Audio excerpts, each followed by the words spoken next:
stalemate in the NHS. Junior doctors go out on strike again. Their fifth walkout is underway. There is no sign of either side backing down. We've got to be mindful of the fact that there's a lot of gaps in the rota, there's a lot of short staffing because the pay is inadequate and people are going overseas. And unfortunately, if things continue the way they're going, I will also probably be going overseas. Also this lunchtime, missing in Maui, the desperate search for hundreds of people after wildfires ravaged the Hawaiian island. The UK economy grows, but only just as the June sunshine boosts spending. Meanwhile, confused by the weather, seals get their winter coats on early. And the quarter-final looms, but can the Lionesses make it through without their star striker?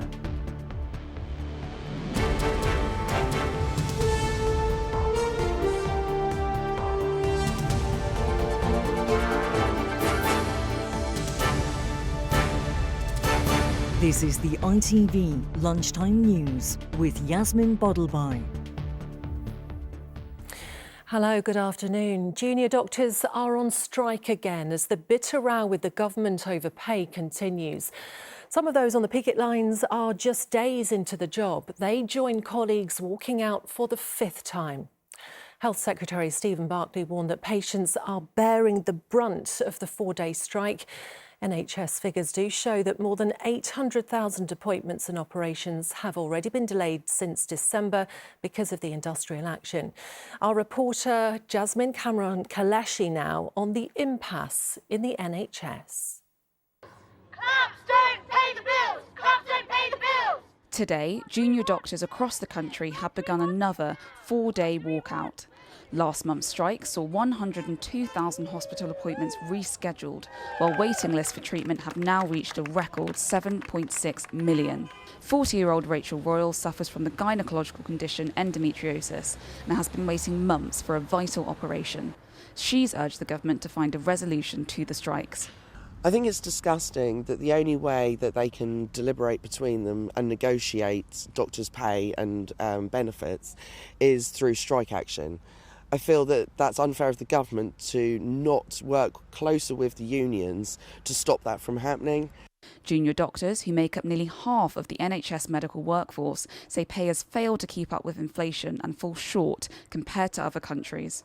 So a doctor in Australia, as a foundation doctor in the first 2 years, could be getting paid £60,000 in British sterling a year, far more than they get paid here. When you completed your training, the figure is many multiples of a consultant salary in this country. You only have to cross the sea to go to Ireland, and a consultant gets paid more than twice what they get paid in England as well. In July, the government announced that the average junior doctor salary will increase by 8.8%.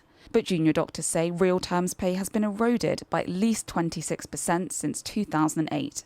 Since walkouts began last December, almost 835,000 appointments have been rescheduled, and the cost of strikes now stands at £1 billion. Despite the disruption, ministers insist their pay offer is final. Of course, I stand ready to have discussions with junior doctors in terms of other issues about their working conditions. But in terms of pay, we made a fair and final offer. We've accepted in full the recommendations of the independent pay review body process, and that is why the BMA should now call off their strikes. Health leaders warn the NHS has reached a tipping point and called for pay negotiations to reopen. These things are only resolved when the parties involved talk to one another. And, we don't want positions hardening. We want to see dialogue breaking out, however that happens behind the scenes formally. But we do need to see that. The public will still be able to call 999 for life-threatening emergencies, but have been warned to expect widespread disruption as the standoff between the government and health unions continues. Yasmin Bodalbhai, ITV News, Westminster. Now, at least 55 people have been killed after catastrophic wildfires devastated the Hawaiian island of Maui. There could be another 1,000 people missing. Although with no power or internet, police say it's hard to determine exactly how many. As the inferno engulfed the historic town of Lahaina, locals were forced to jump into the ocean to escape the smoke and the flames. Martha Fairley reports.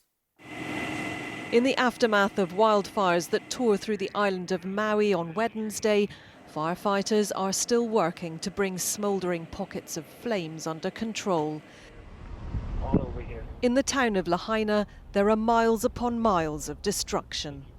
Homes, businesses and landmarks once part of Hawaii's rich history and traditions, reduced to ashes by the fast-moving blaze. Even on the water, dozens of boats didn't escape as the fire, fueled by the strong winds of Hurricane Dora, swept through. What we saw was the utter devastation of Lahaina. We walked from end to end today as a team, Mayor Bisson for the county, Senator Schatz at the federal level, and myself, plus all of our teams. And what we saw was likely the largest natural disaster in Hawaii's state history. Thousands of people who have lost everything, their homes, their belongings and their livelihoods, are now living in shelters, hotels or their cars. Yesterday, President Biden approved a disaster declaration for Maui and the Big Island, but aid is not coming fast enough. Everybody lost everything. We don't know how we feel. I don't know how you guys supposed to feel. What do you guys need right now? Food, gas, water, anything, clothes. I'm a little worried because I have a 4-month-old and a 2-year-old. I have dogs and just the essentials. The number of people known to have died is now at least 55, but the search for missing relatives and friends continues, with reports that up to 1,000 people are still unaccounted for. Liza is looking for her parents. I wanted to force him to come with me, but he was very hard-headed and he didn't want to come. And he said that he's going to stay and wait for my mom. And my mom worked all the way to Honolulu, so I'm assuming that she would be stuck in traffic and she wouldn't make it back to the house. The governor of Hawaii has described these wildfires as catastrophic, but he is pledging the state will recover and rebuild. Martha Fairley, ITV News. People on board a light aircraft had a miraculous escape after it made an emergency landing on a main road in Gloucestershire during last night's rush hour. Emergency crews were called to the A40 near the village of Churchdown just before 6 o'clock. Police say no one in the plane or on the ground was injured. Dangerous carbon monoxide alarms are being sold online, according to consumer website Which. The watchdog said some devices failed to respond in tests, potentially putting lives at risk. These models have now been removed from sale. More than 100,000 people have crossed the channel in small boats over the last 5 years.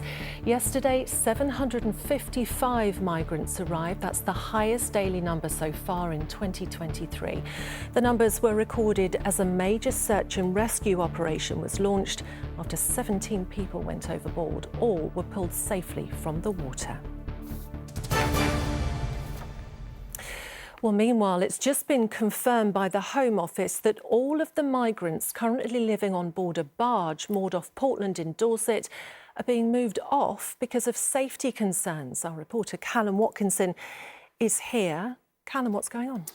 Well, yesterday the Home Office and Downing Street were made aware of an amount of Legionella bacteria in some of the pipework on board the Bibby Stockholm, and they were advised by the UK Health Security Agency to remove the 6 asylum seekers who arrived yesterday. What they're actually going to do, as a precaution, they say, is remove all 39 people who are currently on board, pending further tests by the local council. They're going to be placed in other contingency accommodation. Now, Legionella bacteria can cause Legionnaire's disease. That's a type of pneumonia. It's fatal in about 10% of cases. It's quite common. Portcullis House, government building in Westminster, for example, there were some found in the showers there last summer. On that occasion, Portcullis House wasn't evacuated. Nevertheless, this is going to provide fuel to those who claim that this barge is not an appropriate environment for housing asylum seekers. OK, Callum, thank you very much. Now, still to come, why these confused seals are already getting ready for winter. And the Lionesses promise the best is yet to come as they prepare for a quarter-final clash with Colombia.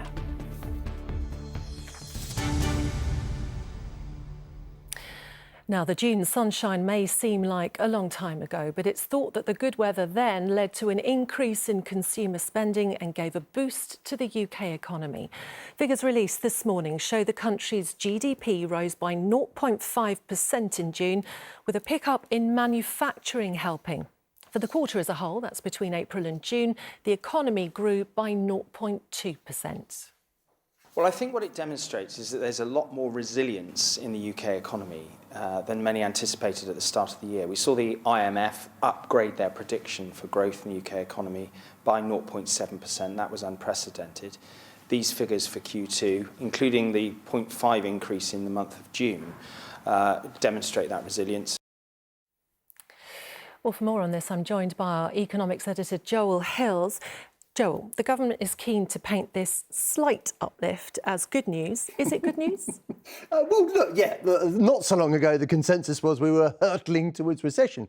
So I think it is perfectly fair for John Glenn to point out there that there's been remarkable resilience, actually, in the face of high inflation and rising interest rates. The economy grew in June by 0.5%. That's stronger than was expected. Look at some of the other factors there, because there are some distortions there. Pubs and restaurants did rather well in the unusually warm weather. We had a situation where there was an extra working day than existed in May because of the bank holiday due to the coronation. But on the other side of the coin, you had the strikes with junior doctors in June as well, which was holding back activity. So that was being felt. I think if you look at the big picture, it's definitely not a disaster, but it's a million miles away from being heroic too. I mean, if you look at growth from April to June, which is a more smooth average, 0.2%, that's historically fairly weak. I think if you look at the size of the British economy, it's about the same size it was 3 years ago, remarkably. Other G7 nations, Japan, the United States, France, Germany, have recovered to their pre-pandemic levels faster than we have. And I think the big picture here is one of an economy that's stuck in a low gear. Will we enter recession? Maybe. We've got a situation, I think, where the headline rate of inflation is coming down. Real incomes look strong. And I think there's every reason to expect that the squeeze on living standards is coming to an end. But actually, maybe that's the wrong question to be asking, because we've got growth that is so feeble, living standards aren't being raised. How are we going to change that? How are we going to get ourselves out of that low growth rut? OK, big question to end with. Joel, thank you very much. A seal charity says its residents have been left confused by the poor British summer weather and have already started preparing their winter coats. The Cornish Seal Sanctuary says the wet weather over recent weeks has seen the grey seals it cares for start molting. This usually only happens in late winter or in early spring when temperatures drop. Graham Stothard has more. Hello, Ray Ray. Hello, handsome boy. What are you doing today? Everybody, meet Ray. Good boy. A 21-year-old grey seal that's called the Cornish Seal Sanctuary home since he was rescued as a pup. Regularly seen mooching with girlfriend Sheba, he's seen a fair few summers here. Like many of us, he seems to have decided this one is over. This year we've had some of our resident seals start to molt a lot earlier than they would usually molt. And they usually molt after their breeding season, which is during the winter. But what we've seen this year is some of our seals starting to shed their old hair early, so already, as if they've already decided that the summer's over and the winter's here. Staff believe temperature fluctuations and a lack of sun could be causing the seal's natural molting process to start a bit earlier. It's been observed on a number of the 14 that live at the sanctuary. As you can see on the top of his head, he's got a lovely new black patch of hair, whereas around his eyes and around his neck it's still his old brown winter coat. It's not a seal's most glamorous time of year, but fear not, it's only temporary. You're going to be so handsome soon. As well as this year's early molt, staff say they're noticing a more long-term trend. The breeding season, which normally runs through autumn and winter, seems to be starting earlier, overlapping into late summer. It poses fresh challenges for newborns. Because the pups are being born that little bit earlier, beaches around Cornwall are still busy. So these pups are out there, people just on the beaches. The mum won't stay with that pup if she sees any interference. So like if a dog goes up to it, if a human goes up to it, well, the mum will just abandon that pup. At the moment, Ray's doing a lot of resting. He can be a bit grumpy during molt season, the staff say. But who can blame him? You would be too if you'd invested in a slick summer coat, only for the weather to scupper your plans to show it off. Graham Stothard, ITV News. Russia's sent its first spacecraft to the moon in nearly 50 years. The Luna 25 is expected to arrive in just under 2 weeks, landing on the moon's south pole on the same day as India's first moon mission, which set off last month. This year's Emmy Awards have a new date in January. They've been postponed because of the ongoing writers and actors strike in Hollywood. The awards are seen as the highest honours in television and are in their 75th year. Now, England's Lionesses face Colombia tomorrow in the Women's World Cup quarter-final, with players promising that the best is yet to come. Serena Wiegman's side beat Nigeria in a penalty shootout in the last 16, but it wasn't an overwhelming victory. Our sports editor Steve Scott is in Sydney, where the Lionesses play their next game. There is no bigger stage in this World Cup than Sydney's Olympic Stadium, and it's here where the Lionesses want to play the rest of their football in this tournament. And that could be 1, 2, or possibly, if everything goes according to plan, 3 games, because this is where the final's being played. The entire squad trained today. That included Lauren James, even though she's banned for the next 2 matches. And she's going to be a big miss. She's not only a goal scorer, she's a goal creator too. And that is where England have been lacking during this tournament so far. Most objective observers would say that Nigeria were probably the better team in the last round, but England did go through. But they know they're going to have to up their game tomorrow if they're going to keep this adventure going. Don't get me wrong, I don't think we've been bad by any means, but I think you've seen glimpses of what we're capable of, and we as a team know the standard that we want to get to, and we know that we can give more. If England do win tomorrow, they reach their 3rd successive World Cup semi-final, but they've never been to the final before. And if they beat Colombia, they'll then face the winners of the game between Australia and France, and that should be some match. If you're looking for an omen, the majority of all the bookies think that England, even without Lauren James, are nailed-on favourites to win this tournament. And you can watch that game here on ITV1 and ITVX with coverage from 10:45 tomorrow morning. And glued to that match will be a whole new generation of footballers inspired by the Lionesses. Our North of England correspondent Rachel Townsend has been back to defender Alex Greenwood's childhood club to meet some pretty excited young players. Well, this time tomorrow, England could be in the World Cup semi-final. That is certainly the hope of everybody here. We're in Bootle in Liverpool at the former club of England defender Alex Greenwood. So a lot of pride has been on show during this tournament. We can speak to Neil Faraday, the chairman of Northfield. I mean, how wonderful has it been to watch Alex in the tournament? It's been amazing, absolutely amazing. Just seeing how far she's come from grassroots football is amazing. And she must inspire the kids that you're working with. She does. The girls, you can see her making it all the way to the very top, and they can go for it now, can't they? What was she like as a player when she was here? Oh, she always played years above her own age group, because there wasn't a team for her age, and that didn't stop her. She was just as tough as the lads, didn't stop, won with her left foot, really determined. You could just see it from the beginning, it was going to go that way. How brilliant. Well, let's speak to a couple of the future Alex Greenwoods. I mean, what have you enjoyed most about watching England at the World Cup? When Alex Greenwood scored top-ins in the penalties. The penalties were a nerve-wracking affair, weren't they? How did you cope, and what have you enjoyed so far, Hader? That they nearly made it to the semi-finals. And they're just one game away, aren't they? I mean, what do England need to do tomorrow? Because they've been riding their luck so far, haven't they? I think they should, so if there's any gaps, pass through the gaps and like lift it over the top if they can get it down and back onto the floor. What are your memories? Alex Greenwood was scored in the penalties, and like it was just like good to see. So like I can look up to her and Indeed, a perfect role model. Well, everybody at Northfield will be getting together tomorrow morning to watch the game, and I'm sure the excitement here is being reflected across the country. That's it this lunchtime. Kylie Pentelow is here with the evening news at 6:30. From everyone on the Lunchtime team, goodbye.